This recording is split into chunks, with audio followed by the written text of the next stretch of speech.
Why are you screaming? I haven't even cut you yet. So here's the thing. I don't make videos on things that don't click with me anymore. If I don't feel I have something to say on a topic that could be insightful, meaningful, or at least meaningful to me, I don't feel inclined to make a video on it. And that's where I was with Stranger Things for a while. I understood the hype to a degree, but I tried watching this show on 3 separate occasions in the year since its release. One with my mom, one with my dad, and one with my then girlfriend. And it didn't click with me. And sometimes I can rewatch a movie or show and it'll finally click. It actually took 2 watches of The Matrix for me to love that movie, and it took more viewings than I'm willing to admit of Glass to get what that movie was going for. And that's something I want to emphasize. It's not about liking it, because when I watched those first 4 episodes way back when, I liked what I saw, but it wasn't clicking. Glass is a movie that I hate, but it clicks. I get it. And I didn't get Stranger Things. But after all the hype around Season 4, I finally decided to give it a watch while texting a friend my thoughts, since they somewhat convinced me to watch it. And guys, I'm here today to tell you some good news. Stranger Things finally clicked.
Season 1 is an interesting beast because everyone has said everything there is to say about it because, according to reviews, it's the best season. The freshman season of the show that took the world by storm in 2016, a year with a lot going on.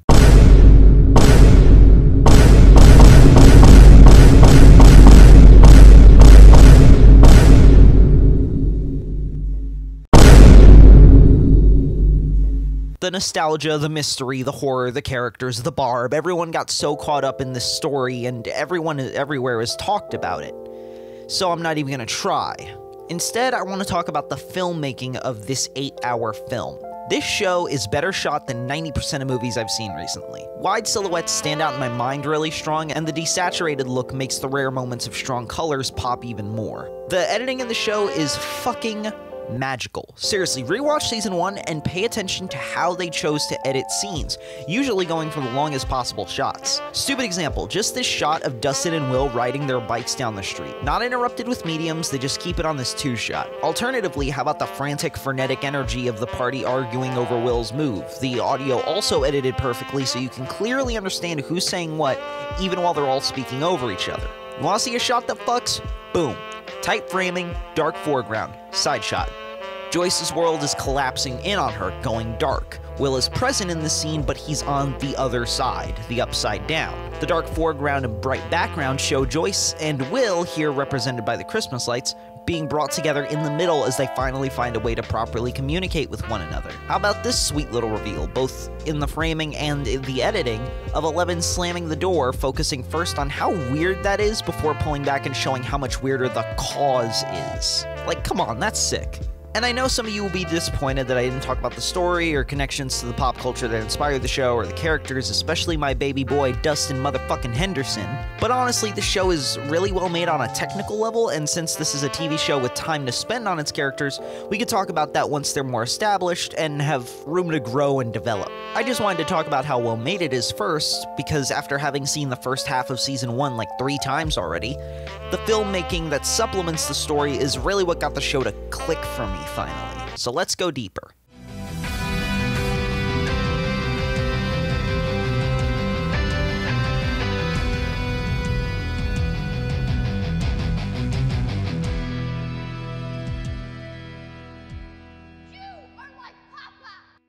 Stranger Things 2 is really good, you guys. I know there are a lot of people out there who don't like it. Honestly, I could say that about every season.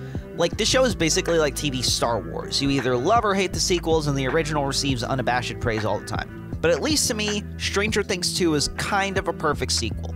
You know, continue the story set up in the first go-around, enrich the characters, deepen the lore. And that's the part I want to talk about here.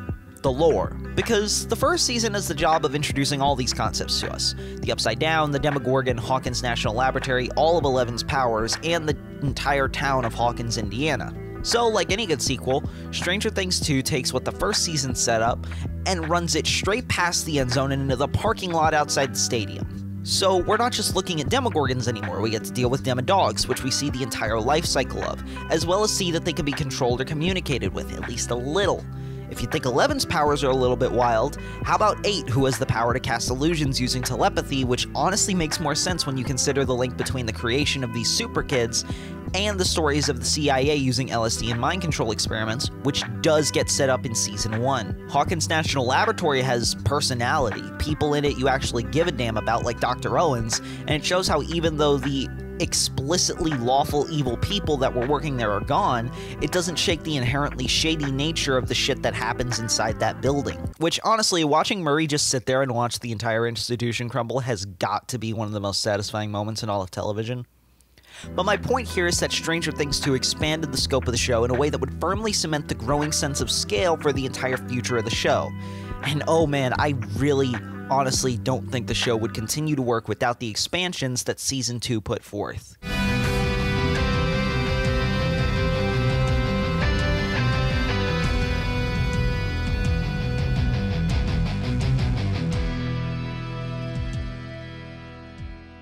I dumped your ass.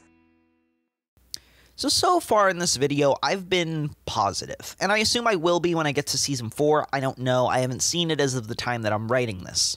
But for Stranger Things 3, I want to take a break and be a little bit negative and talk about why I don't like Will Byers.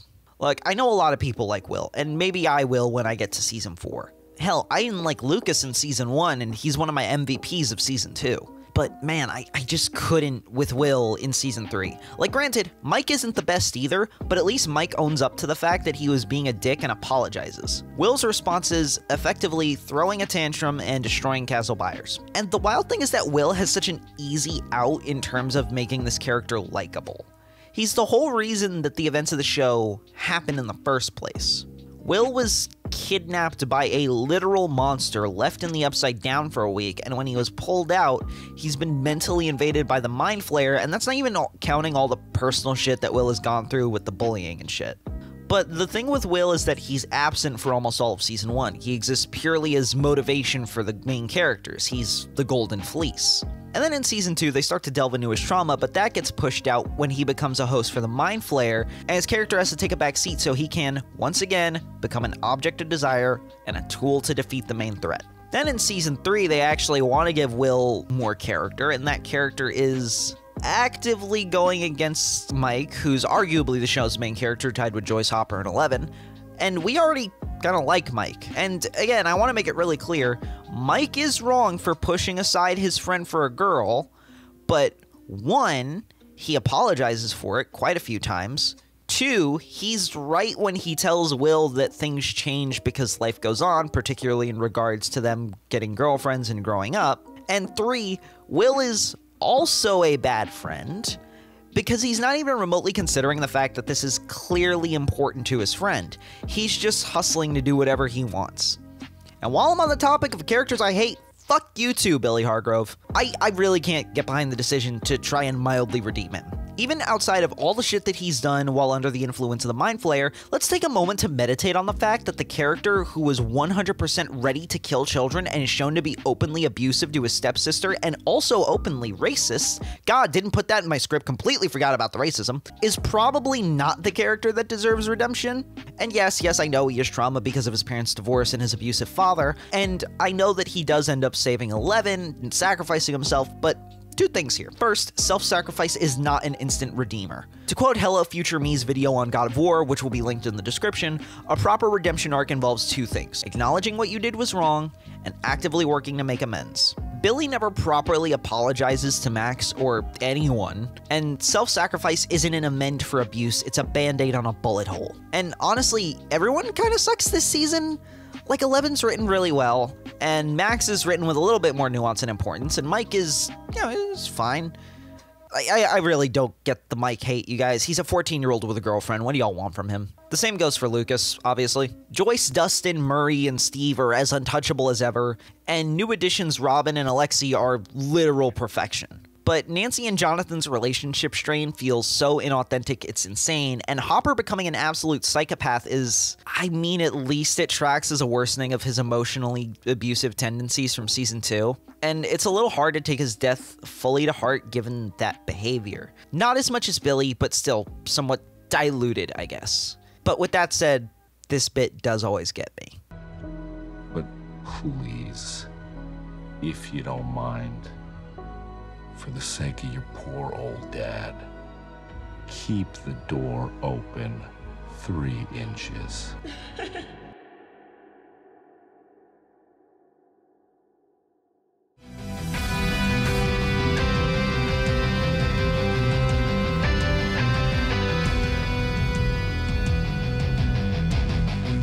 If you touch her again, I will kill you again. Alright, Season 1, I talked about the direction and cinematography. Season 2 was about the world building and lore, and Season 3 was the nuance of how I personally feel about all the characters. So, what was the standout of Season 4? Everything. Fucking everything! Because where every season was varying degrees of good, they all lack something, at least for me. While Season 1 is, as I said earlier, incredibly well shot, it lacks the vibrancy of the later seasons. Season 2 is lacking in the mystery department, it's overall not as engaging, and Season 3 both lacked in the characters department and the plot department, as it really just felt like Season 2 Part 2. But Season 4, man, they just... I mean, my buddy Troy said it all in a single tweet. They really put their whole Dufferussi into this season. I'm loving this. That was with Jerry. All right, fuck you. That's good enough. The visuals found a nice balance between Season 2 and 3's vibrant 80s neon look with Season 1's more grounded approach. World building and lore? How about a villain with character, motivation, personality, and a fascinating power set to offset the last 2 of them being, in order, an animal and a force of nature? And also, this villain happens to tie directly into the origin story of the show's principal character. Speaking of the characters, Hopper gets humbled like a motherfucker, making the payoff to his and Joyce's building romance feel even more earned. We dig more into Mike and why he loves 11 more than likes her, and it feels natural. The whole Jonathan, Nancy, Steve love triangle feels real in a way that actually pays respect to those 3 characters' respective journeys. I absolutely love that 11 continues her journey of self-discovery and building identity by having to, once again, face down Brenner and relive some inexplicably deep trauma. And Eddie might be the most tragic story the show has told so far. Yes, even more than Barb and Bob and Chrissy. Eddie is the outcast from minute 1, which gets worsened by some good old satanic panic, and he dies, hated by his home, trying to save the world. Eddie Munson died a hero who will be remembered as a villain after what is, without question, the worst week of his life. The mystery here is as strong as ever, with the kids focusing on Vecna and Joyce trying to find Hopper, and Nancy's investigation leading into and running alongside the Vecna plot. The show also feels like more of a horror than ever, with Vecna effectively being Diet Freddy Krueger, a joke that even Dustin makes in the show itself. Vecna's presence and powers and the way he kills his victims is genuinely some of the scariest shit I've ever seen. But honestly, nothing means anything if I don't talk about MADMAX motherfucking Mayfield.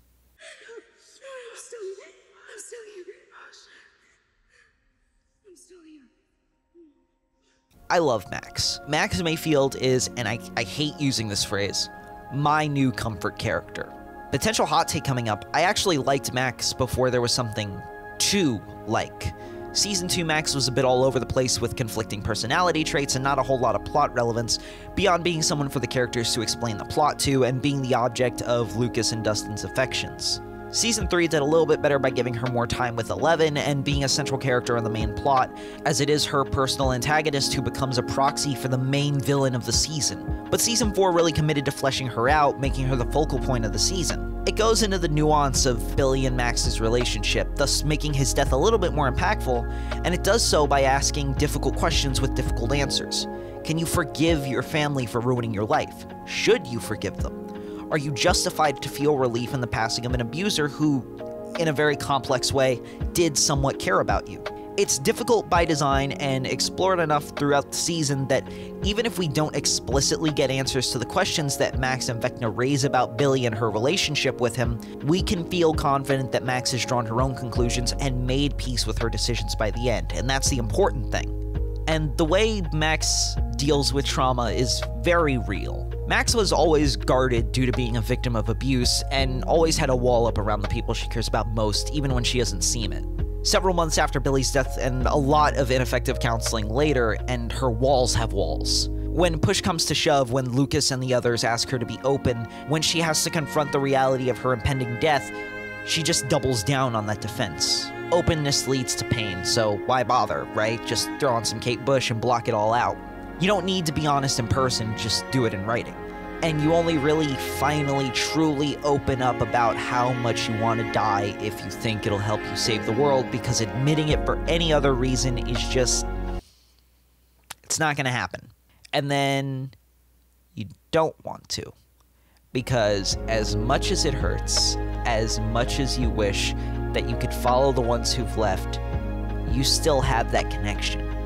Those people that keep you there, those small moments that keep you grounded, that you look back on when things hurt because they're all that get you through the day. And no matter how bad it really gets, no matter how bad you want to leave, they keep you there. And that's why you're not ready to go. And neither am I. Thanks, Max. I think Stranger Things was always going to click for me eventually. Like, it would finally find the right moment to be affecting to me as an individual. But, man, I didn't think it would click this hard. I never thought I would be genuinely in love with this show and these characters and patiently awaiting the final season. I never thought that I would see myself so much in a character that would pull me out of some of my darkest moments. I never thought I would be sitting here talking to you all about this show. But stranger things have happened.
Special thanks to my buddy Omar for donating to the $10 tier on my Patreon.